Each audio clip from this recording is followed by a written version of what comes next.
Yeah, I mean, you want to get wifed up and you end up getting sliced up. Welcome to Killer Psychologist. I'm Dana Anderson, a forensic psychologist and your host of the show. Killer Psychologist is for true crime fanatics and anyone intrigued with the dark side of psychology.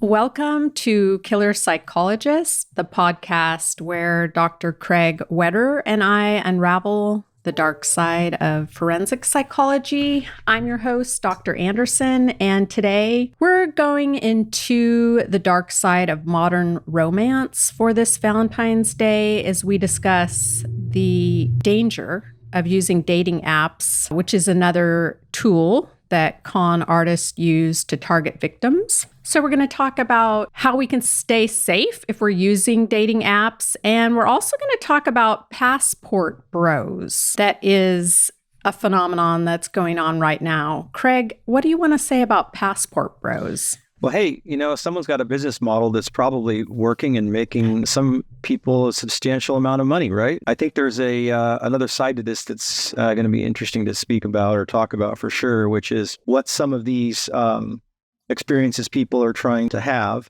are leading them to. And so that's going to be the more important thing to talk about here, which is what are the consequences of this sort of business flourishing and continuing to get, men all over the world, really. But I think in the United States and in Western countries, you're seeing this more, we're seeing this service utilized more frequently. I was just looking at, some of the stories that have been coming out. A lot of the murders that have been happening down in South America, where some of these, these American men who are looking for romance and, they're trying to connect with women, they end up, like you said, they get connected with the wrong people, and they're not actually connecting with a woman. They're connecting with organized crime network that's you exploit them with their money, or extort them of their money, or rob them when they get there, and or kill them. Right. So, this will be an interesting topic to talk about. Dating apps are pretty popular. I've used them before. I'm currently not on any dating apps, but years ago, I saw this as an opportunity for people who have that criminal mentality to target specific people to get with them. And they can craft it to be enticing for you, to be the perfect man for you so that you will choose them. I'm going to go over some stats. Since 2017, there's been over 8,300 predatory offenses reported. That's a 175% increase in criminal cases filed linking to dating apps. This is about from 2017 to 2020. The investigative report revealed that there's been an increase in rape, sexual assault, and stalking cases connected to popular dating apps. They mentioned a few dating apps, Tinder and Bumble, but it can be any dating app. Some of the concerns that individuals were reporting as they were expressing their safety concerns, and then they were reporting it to the platform. But who is responsible? So the dating apps in response were saying, you're in charge of your own safety, and of course you should take precautions. Now, 2023, there's been at least 30 homicides abroad that now as a woman, I am fear of getting murdered by a man. But now the new phenomenon is men using dating apps who are known as passport bros, which, just to clarify, passport bros are black men and passport joes are white men and passport hoes are women. And so, it goes on from there. There's plantation bros, those that stay in America. There's a lot of content in the media now talking about passport bros, but it is specifically black men who are wanting to date internationally, and they're looking to meet up with women, and to their surprise, they are not. They are meeting up with a woman, and a lot of these cases, they're getting drugged, robbed, and killed. And it's not just one person, it's an organization that sets up what you perceive to be the woman that you're going out with, and they're drugging you. And so it's profitable. So these men are typically wealthy, and they're advertising where they're going and who they're going with. So they're targeted and they're getting robbed. Now, Colombia, that's where there's been numerous suspicious deaths. And the US Embassy issued a warning about using dating apps. And they're warning people that criminals are using these dating apps to lure victims to hotels, restaurants, or bars, only later to be assaulted or robbed. And in one story I was reading, the man realizes he's being drugged, in his drink. He's feeling he can't walk. He stands up. She goes outside to get into what you would think would be an Uber it's not. It's all been set up. Yeah. It's a driver that's planted the car, which I've been talking about for years. I wouldn't get in a car with a stranger. I would always verify that if it is Uber, it should match, right? There are safety mechanisms in place to make sure. Don't just get in a car. Of course, in that case, that guy was screwed, right? Yeah. Well, he's in a foreign country as well, and probably wasn't the one that called that vehicle in the first place. So, this was all set up ahead of time, which this seems consistent with. And it's clear that it's a pattern, right? You're seeing, and it's likely that, who knows what organized crime network, or it could be individuals, actors that are working individually. But I suspect that there's probably an organized component to this, right? Where, they're seeing an just like with, the drug trafficking that we see coming in through the primary drug cartel that traffics all the drugs, the illicit drugs into the United States, right? When people see that there's opportunity in terms of like people coming from the United States that have resources, they have wealth, they have money, they're going to find ways, unfortunately, to exploit that. And that's what they're doing. And what's interesting is that one of the cases I looked at was that it was strange. The drug that was used, it's not one of the standard drugs that we commonly hear, like the date rape drugs, but it was scopolamine that was used. And scopolamine is used, it's an anti-nausea drug.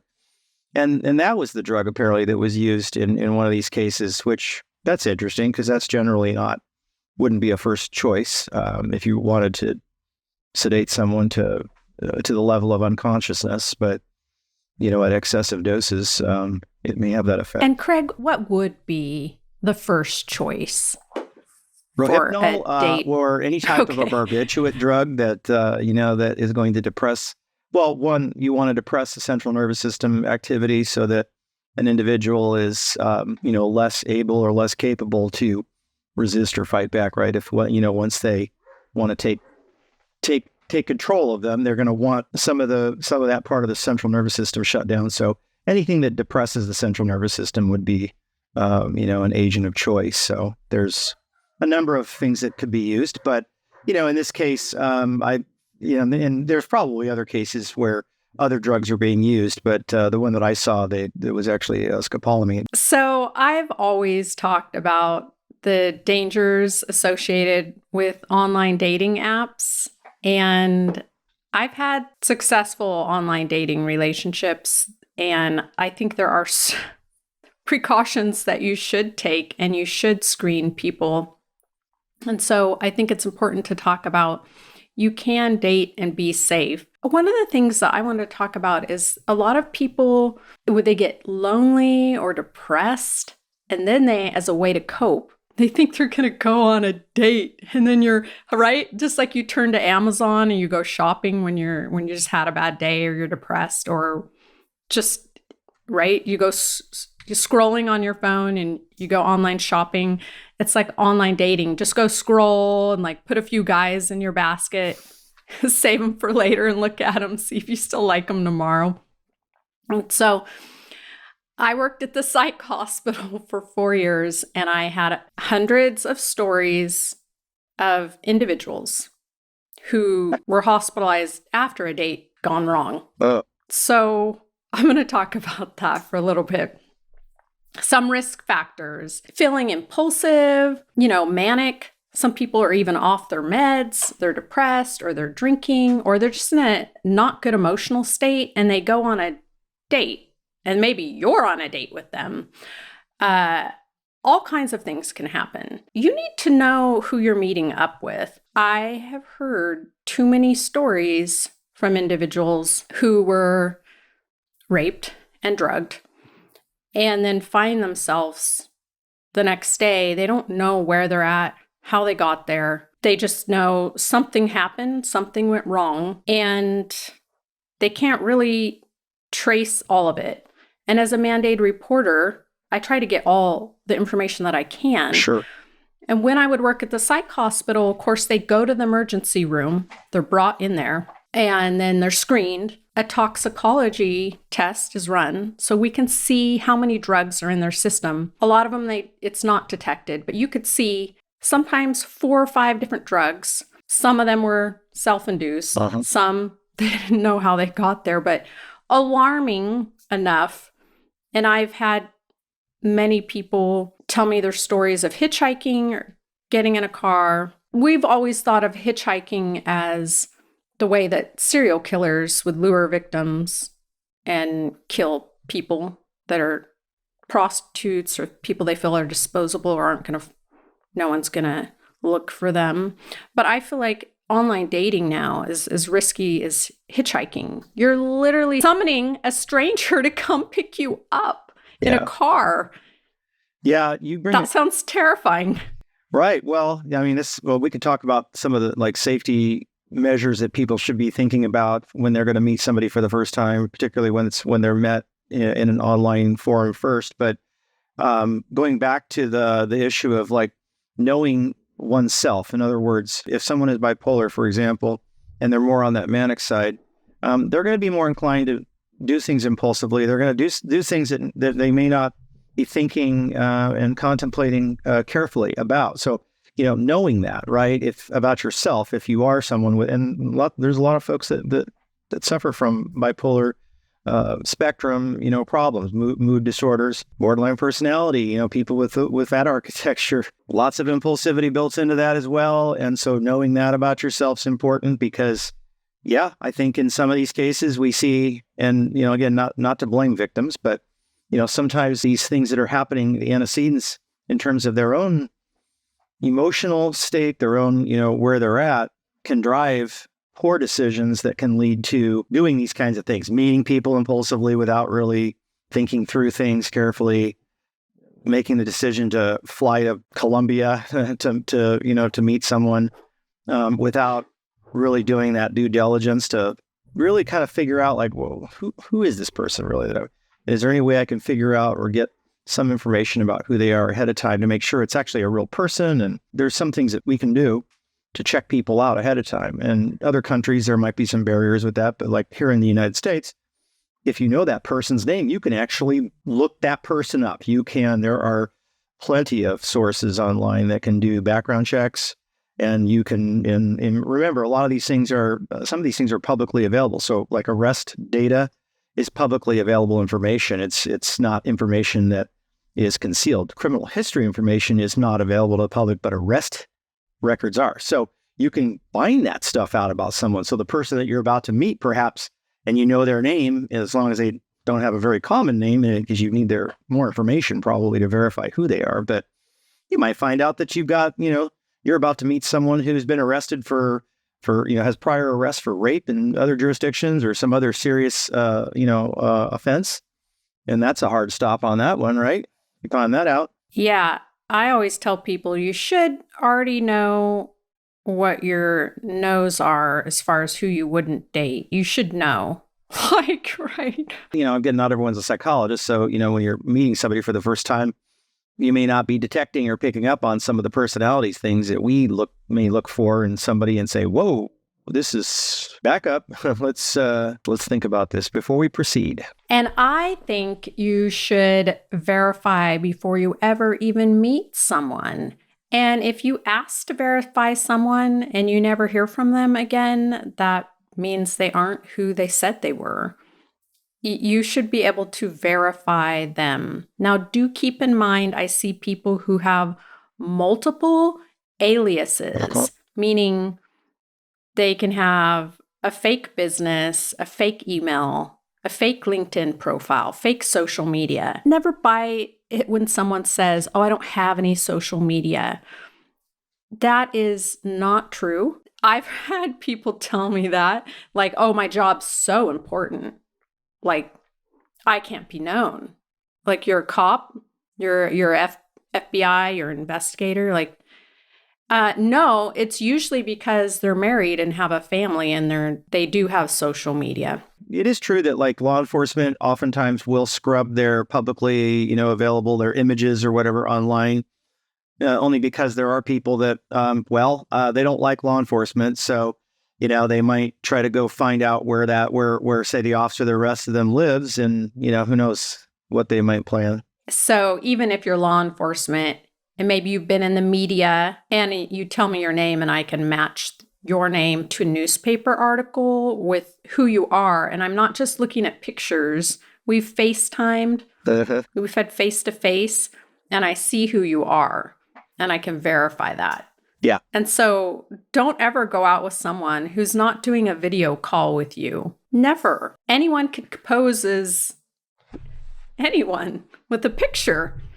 Even AI. I was going to bring up AI because now that we have, and again, the whole deep fake phenomenon that, that where we can create people out of nothing, or we can emulate other people, right? In terms of once you have a video of them, AI can then recreate all of that. And so that's the other part of this that could become problematic for people, is that how do you distinguish between reality and unreality in a certain sense, right? Like, so for example, like someone who they create this profile, on Facebook, Instagram, LinkedIn, wherever, and it's all essentially fake, and all the photos are, have been computer generated, or they're of somebody else, and then you have voice, samples that are all just AI generated as well. And I think that to some extent, the first part of a relationship when we have this online dating sort of experience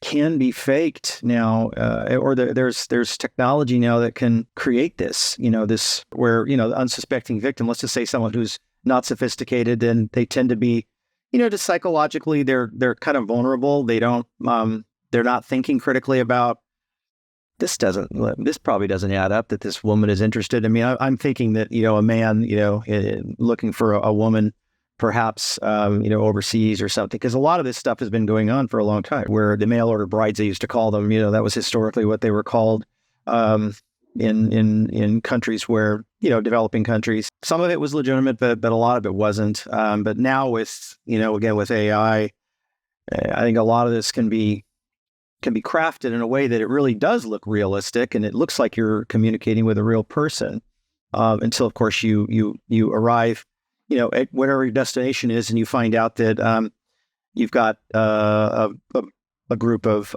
armed individuals, taking you somewhere, right? And then now all of a sudden you're in a place where you're in big trouble. Yeah, there was one article about a 50-year-old man whose romantic pursuit turned tragic.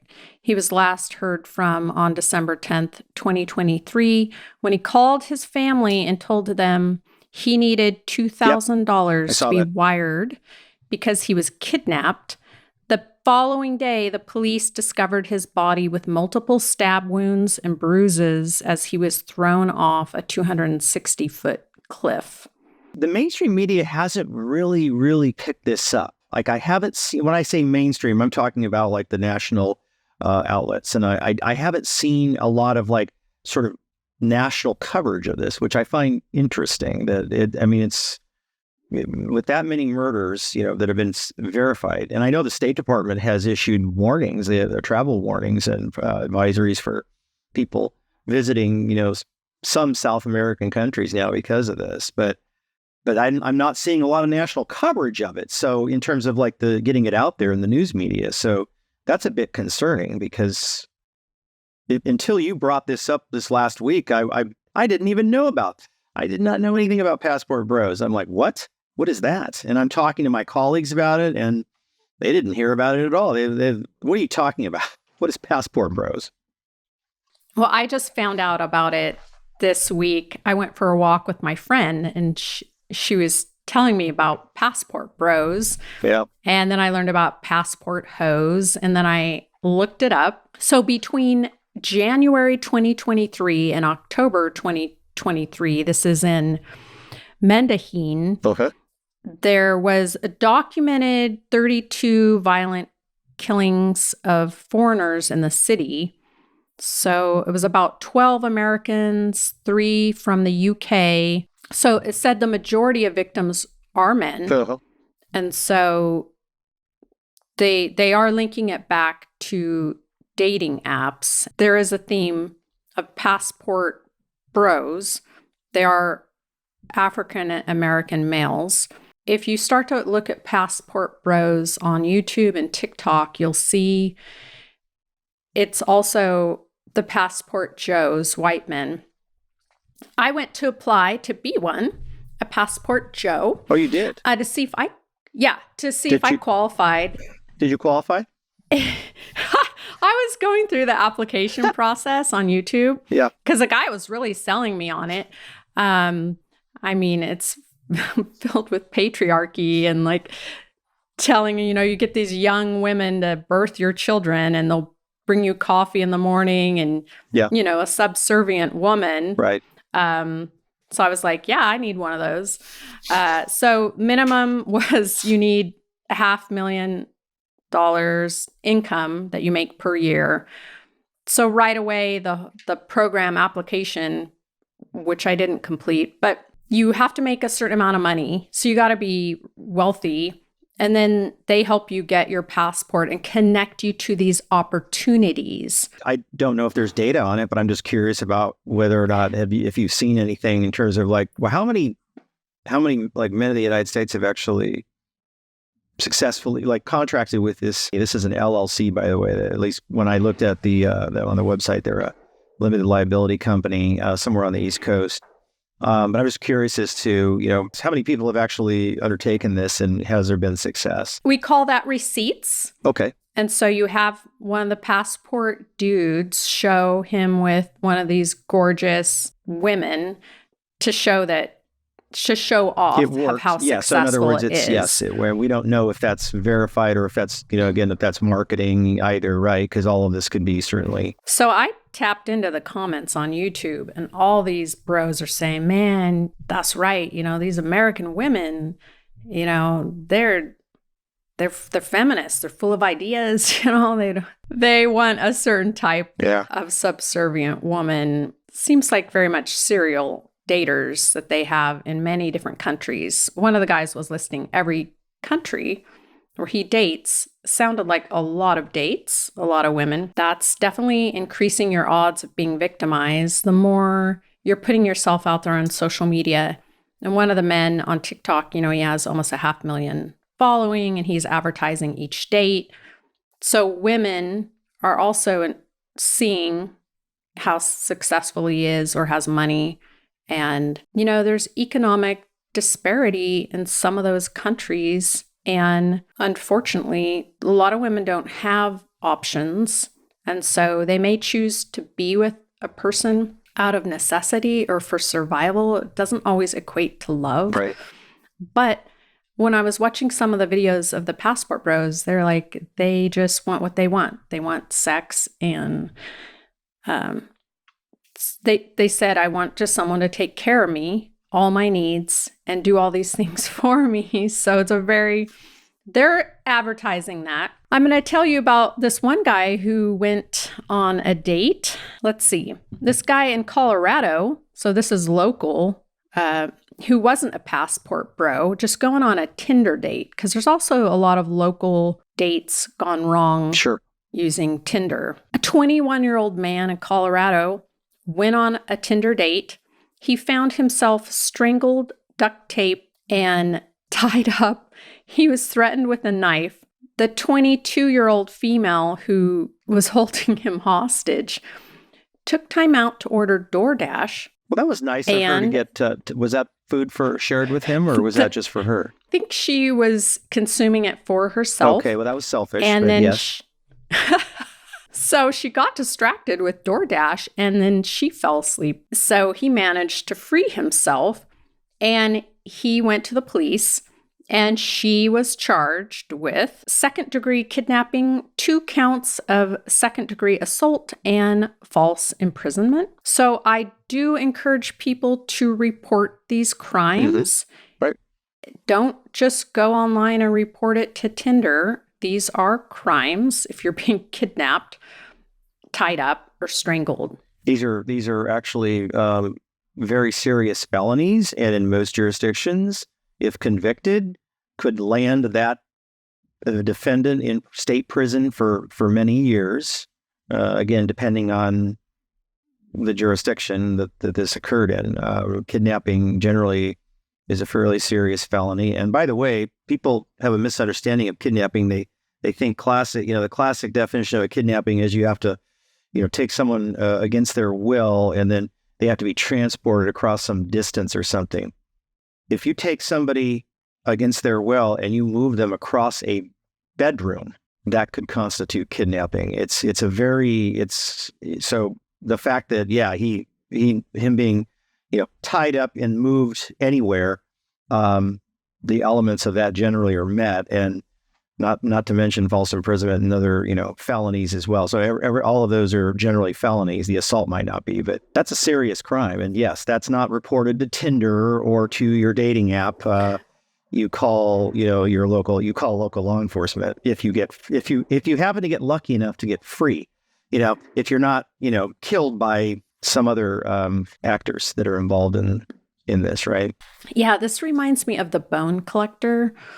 This is before Uber, but I always was very unsure when Uber and Lyft and those apps came out because I feared getting in a car with the bone collector who's going to take me to the warehouse. And so I always verify the car, the driver, and the license plate. And you can also set your app to notify someone of your choice that you're getting into a car. You should always check the car because a lot of people have gotten into cars and that wasn't their driver. Yeah, right.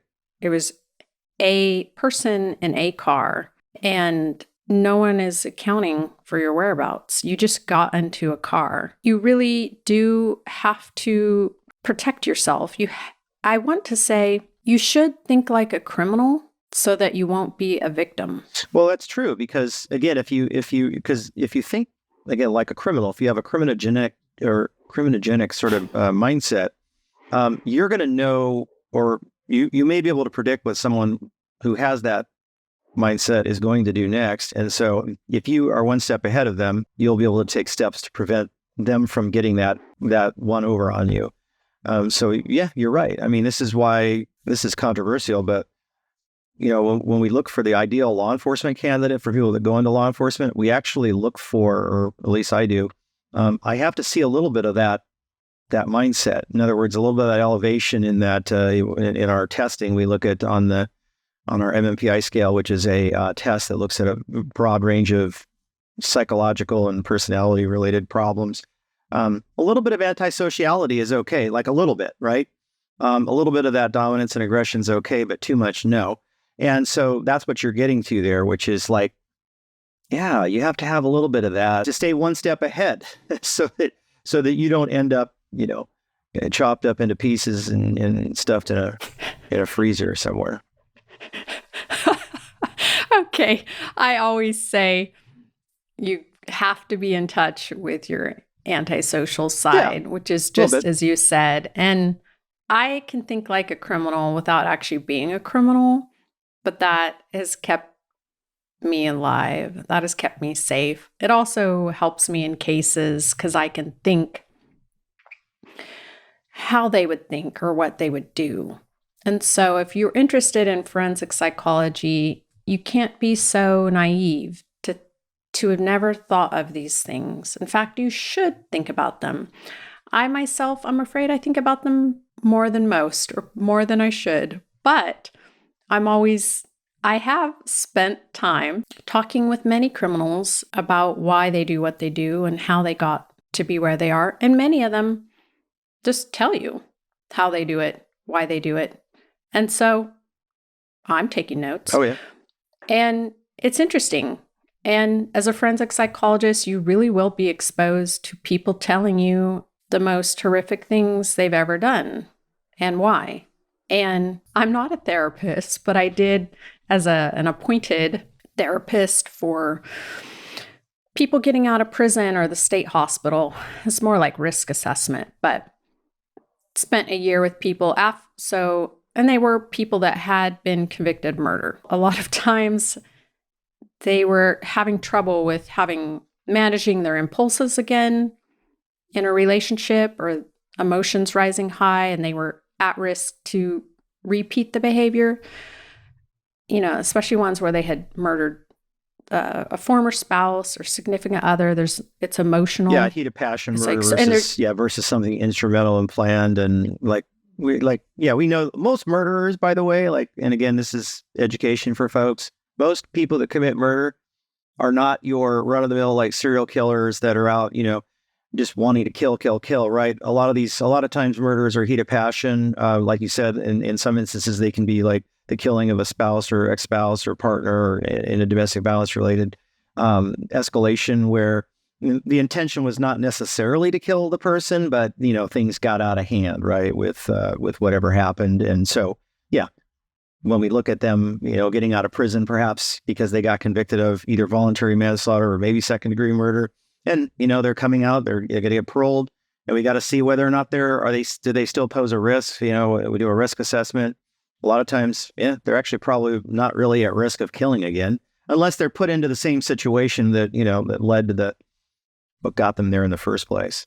I had two men at the same time who both had murdered their ex, done about 10 years. 10 years is about the average in my experience. Depending on what state we're talking, depending on the state that we're talking about, right? So if they're in Alabama, you get convicted of murder, you're probably not doing 10 years. You're going to probably do 40 years in prison. There's big differences too, depending on where you live in the country. If you're in the South, don't commit murder in the South. You're not going to do well, because if you get convicted of first degree with special circumstances, you'll probably end up with a capital murder charge, and you're going to be getting executed, right? Two of these guys murdered their ex. I was working with them. But so the interesting part is this: they're dating new people. And just so you know, there's no registry for murderers. Right. We don't have a murderer registry yet. That's a novel thing. Maybe the future we'll get one of those. Yeah. And a lot of people who they raped their victim and chopped them up, killed them to conceal the crime. So they never got charged with the sexual offense. So they'll never be a registered sex offender. And sometimes they would get out and never have done treatment for their sexual offense, even though that was the real primary there. Driver of the act in the first place. Yeah. No, they murdered them. They get out, and there's no registry for murderers. So how would you know? But you should do a criminal background check. And if the person doesn't want you to, that's your sign right there. And so I once, back in the day, had a online dating, and I just said, I would run your background check. I could say whatever I want. Yeah. And the interesting thing is the guys that messaged me would say, how dare you waste your money on that? Through your employer, waste, they got all of these angry responses, or they would message me, well, I'm just on probation, or all this. They told me way too much. I'm just on probation. Yeah, I'm on probation for attempted murder. I shouldn't have got charged anyway. They just started, I was like, yeah, you say no more. That was my background check. Just saying that, people just give themselves away. You can say you ran someone's background, and all of a sudden you never hear from them again. It's not you, it's them. Just let it go, okay? But there are some people you shouldn't pursue. I have seen men in prison, they get cell phones and they take pictures. And I have seen the prison background. Yeah. Seen their prison photos. And those guys are available. And you'll never meet someone so ready and so available to get with you, right? Because they're fresh out the gate and they are looking for a place to stay. And they'll say, I love you. They will be so doting, anticipating your every need. Letters, because they got time. They've been writing letters, okay? And so they're skilled with words. But understand what they're looking for. Just because you're looking for something, people sometimes want what they want. You go online, you want a match, you want love. But have you considered what the other person wants? Very important point. That's right. Yes, have you considered? Because yes, we may know what we want in this. Like, well, I'm looking for a long-term committed relationship, or maybe it's casual, whatever it is. But I think a lot of times folks don't do that, right? People don't think about I wonder what this other person really is looking for. Now, they may ask them that question. I mean, and a lot of profiles have this stuff. But we know that what you put in a profile and what you truly intend, particularly if you have the antisocial bent, right? Or you've got any kind of personality pathology that's in that area that we're concerned about, which is the dramatic erratic zone. Those are the narcissists. Those are the people with antisocial or borderline traits, and not that all borderline people, can have good relationships, assuming they get treated or they get treatment, but untreated, probably not. But that's something that isn't necessarily considered. I think a lot of people don't even think about that or anticipate that when they're first meeting or starting that courting process, and the back and forth, whether it's online. Now, I still do therapy. I don't know why, but I do therapy. I do know why. It's because I like to be balanced. Okay, so let's try to be balanced. Let's not always, just work with people in the criminal justice system. I would like to work with people that are not in the justice system. So yeah, I get to see people, and it's meaningful.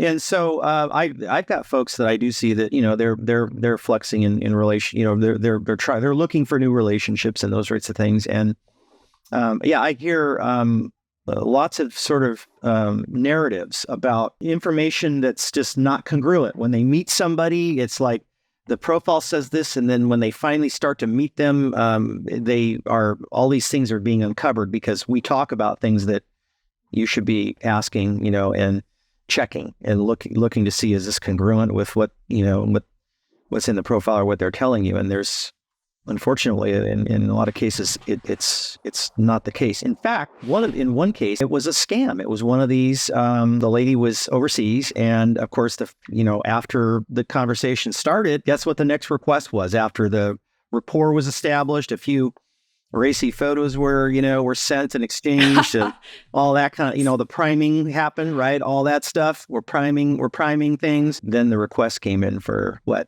Send me money so I can come the visit same thing. you. And it was done in a way that it seemed very benign. And of course, in this case, luckily, the patient was pretty smart, and knew that there was something didn't make sense, right? But that's the thing. Some people don't have those breaks, right? And again, that's why knowing and this is for people that are out there in the dating space, knowing your own vulnerabilities is key here, because especially if you have any proneness to sort of be impulsive in the way that you make decisions. Well, it is important to know yourself and to know your vulnerability.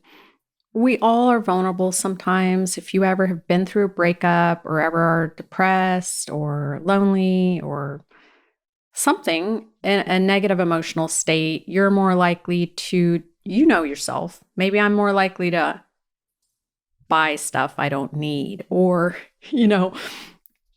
whatever it is, right? Know yourself, and you just know that's your way to cope, maladaptive coping response, which can be not good or not healthy.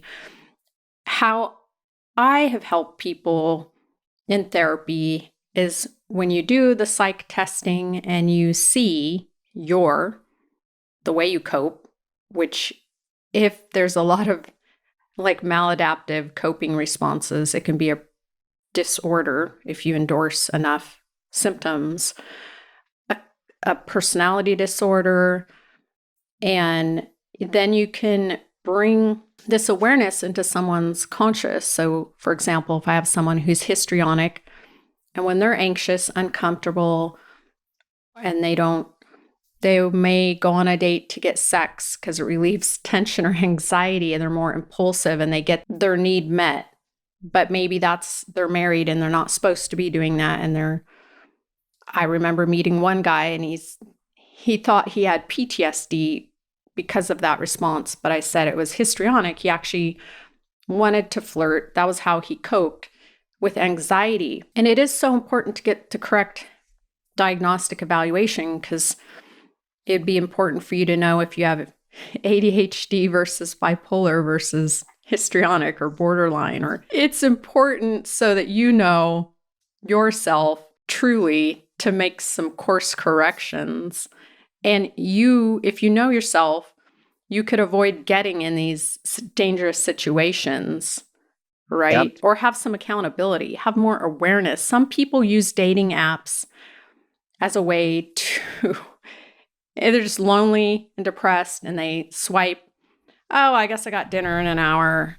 And that's okay too. Buy me a drink. Right. And it depends again what what is someone truly seeking out of these apps. And again, there's a wide range, right? Some people they're looking for their next spouse. Some people just want sex. Some people are just, like you said, they either bored or lonely and they're like, maybe I can go get a dinner out of this or something and meet someone new, and who knows what. Right. So there's all these different reasons why people.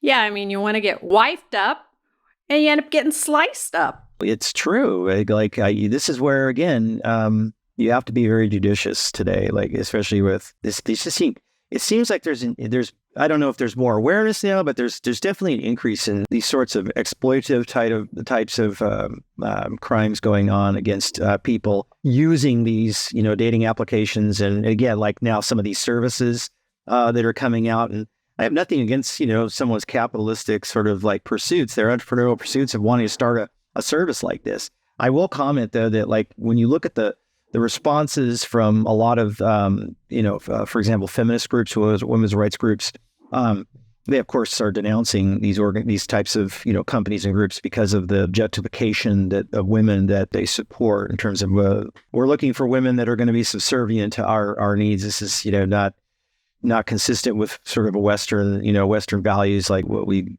believe is appropriate in Western culture, but in other cultures.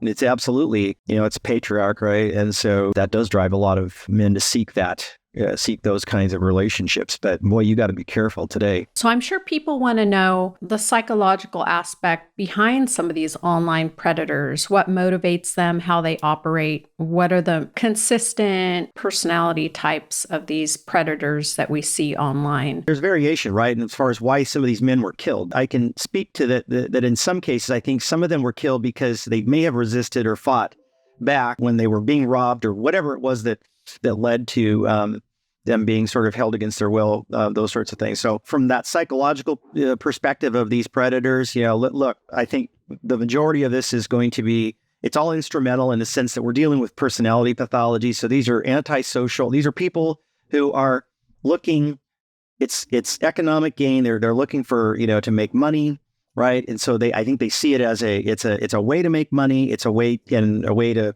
maybe make a lot of money, right? Because if, like, for example, when they're getting money, they're extorting money from family members, and generally they're doing that with like transferring it into Bitcoin. So it goes into it's in the ether, right? So it's not traceable once the funds are transferred.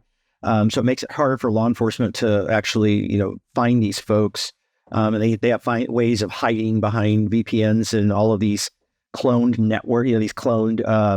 networks and everything. So it gets really complicated, but you're dealing with, the antisocial and probably there's some psychopaths that mixed in. So if you're unlucky enough to get lined up with a psychopath, right, who's got that psychopathic piece, boy, is that going to increase the chance that you could get killed, right? As far as serial daters that I've seen online, men being high in narcissistic traits, really wanting that attention and adoration from more than one person. And I would say the biggest turnoff is seeing some dude with his car. Like, I'm not dating your car. The guy that works at McDonald's and he's driving a $70,000 BMW that's leased. I don't want to see your car as your profile pic, but that's what's out there. And that says so much to me about what you value. That just says a lot. So, and it doesn't mean they have that car. It doesn't mean anything. Don't take it first glance when you see someone's picture. Don't assume. Assumptions will get you killed. They will. Like, you don't know. It doesn't mean someone's rich. There are groups of individuals who buy a car and they rent it every weekend and pay that amount. But who cares anyway if you're not after money? Like, don't be fooled by that. Yeah. It's a mirage and you end up in the desert thirsty. You get nothing. These guys put an image like a hologram in front of you to make you follow them. And they got nothing. If you have to put yourself in a car, you've got to do better than that. Show me your personality. Can you describe yourself? It's like, well, I got this car, dude. It's overdone. These people trying to flaunt their wealth doesn't always mean they're wealthy. And someone that's actually flaunting their wealth, that's a red flag to me, that's more important than who they are as an individual. And I wouldn't want to go out with them anyway, because that doesn't make you have a good personality. Yeah, it can definitely signal that, sort of that underpinning of narcissism where, the outward projection is, grandiosity. And I'm like, look at how great I am and how grand I am because I have this really expensive car. That speaks nothing to that person's character or personality, right? We don't know anything about them. So not focusing on that, on image, or getting lured into the narratives and the images of wealth and success that may not be true, verify first, right? If that's what you're seeking, because some people that's important to them, so that's fine, but you better make sure that's authentic. And just like Passport Bros, organized group of individuals are putting attractive, beautiful women in front of your path to lure you to your death. Be smart if you're going to date online. And you know what? Bryan Kohberger was on a dating app, and I heard the story from his date, and it was creepy. Did he go on a date? Did you hear his story? I didn't know he went on one. He went on a date. They went to the movies. So he picks her up. They go to the movies.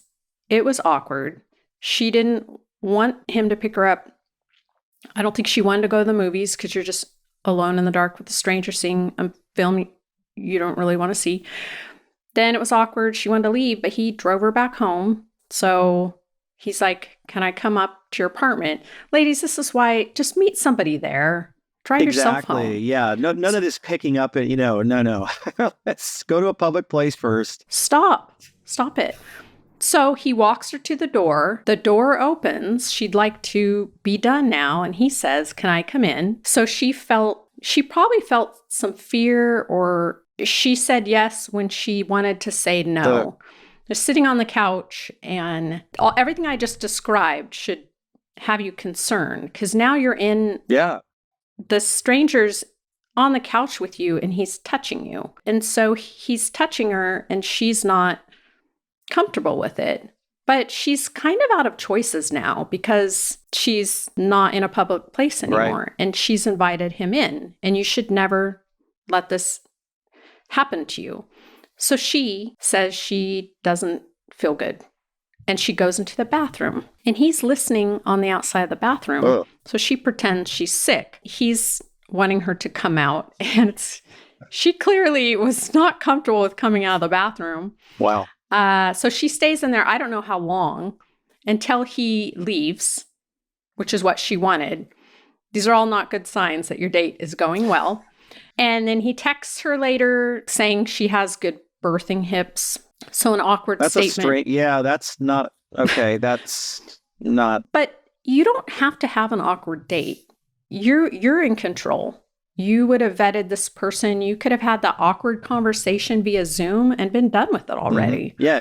You would have figured out You're some of in that. charge. Yeah. That would have come out probably in those initial, conversations, right? Instead of having to go meet him and have that strange experience back at the house or the apartment. You're in charge. You decide where you go, where you meet up. You set limits. People that have poor boundaries, they will test your boundaries to see if they can. That foot in the door technique. Can I come in? And then with your foot in the door, and the next thing you're in. And they will ask you to do things during the date to test you, like, I don't want to drink. And then they coax you into drinking, or I didn't want to stay out late. Now you are. You need to set your boundaries.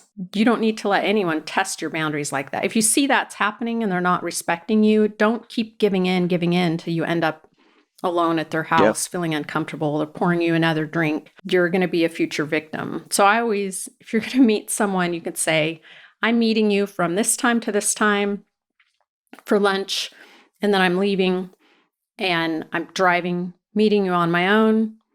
It's essentially an interview. I mean, if are qualified to interview with you, and you can do it during the daytime, or you don't have to go out on a creepy late night date. Also helpful to also let somebody else know what you're doing and where you're going and who you're going to be meeting. And perhaps you share that information with somebody else. That way, if something goes south, then at least the police have something to work on if you disappear, right? And they might get your phone records later. But, if you tell a close friend or a family member, the name of this person or some other information, it could very well save your life, right? If they figure out who that person is and they can track them down and find you if you happen to have been kidnapped at some point, right? So that's always a good move. I always would recommend that as well. Yeah, absolutely. Even when I know I'm safe and I'm out, I always have a tracking device or have some way, if I go missing, someone's going to avenge my death. Hopefully I'm not going to die, but hey, you could go learn jiu-jitsu too. And, you can become a jiu-jitsu, like black belt. There's other things, there's tasers you can buy now. Absolutely. Take self-defense. I have a gun. I have a taser. I've taken boxing. I've taken karate. I'm kind of a feisty fighter. Not really a good victim. I mean, you could get tased. I got a flashlight too that looks like a flashlight, and it's like, surprise, it's a taser.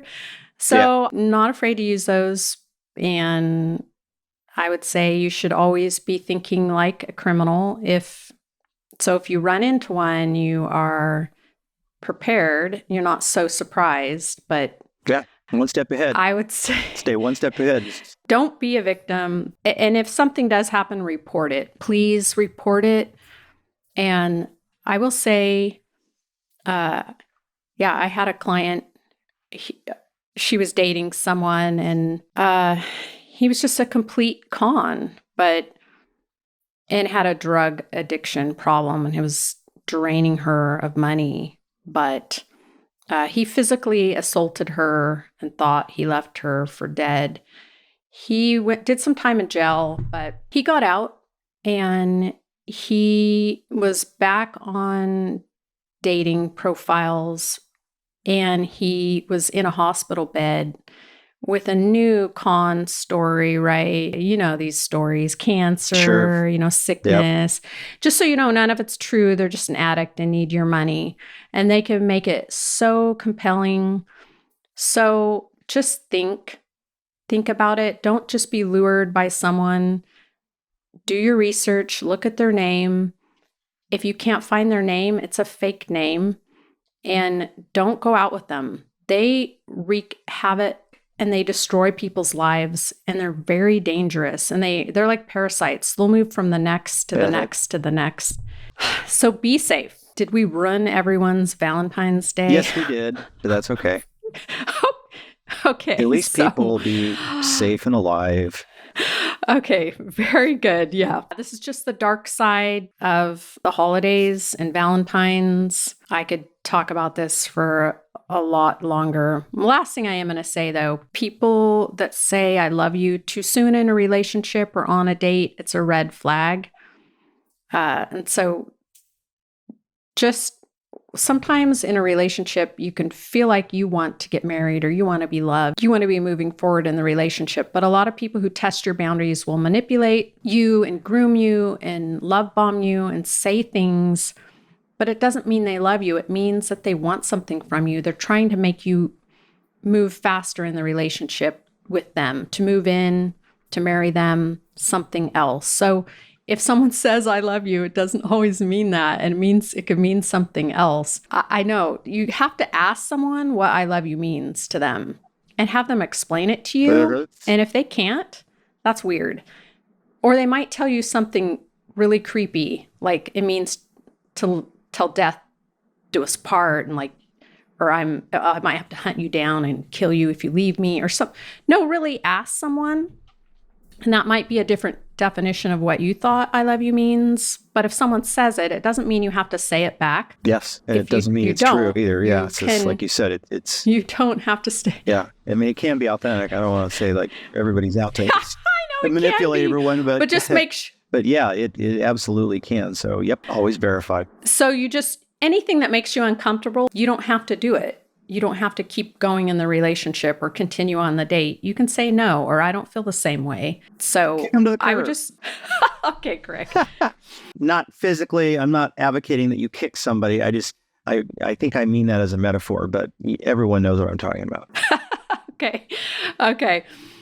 Well, thank you for listening to Killer Psychologist. If you have topics that you would want us to explore and talk about, you can discuss. You can find us on YouTube and connect and post any topics that you want us to explore. You can watch full videos on YouTube, and all the links for social media are found on killerpsychologistpodcast.com. If you're interested in being a guest, or you want to advertise or consult with a true crime expert for your next documentary, or you want to get in touch with Dr. Wetterer and I, you can email media@killerpsychologist.com. And lastly, we are going to be hosting a 4-hour, 4-unit CEU training on assessing dangerous and violent individuals. And if you want to get notified of that webinar and other resources like that, you can sign up in my Stan store.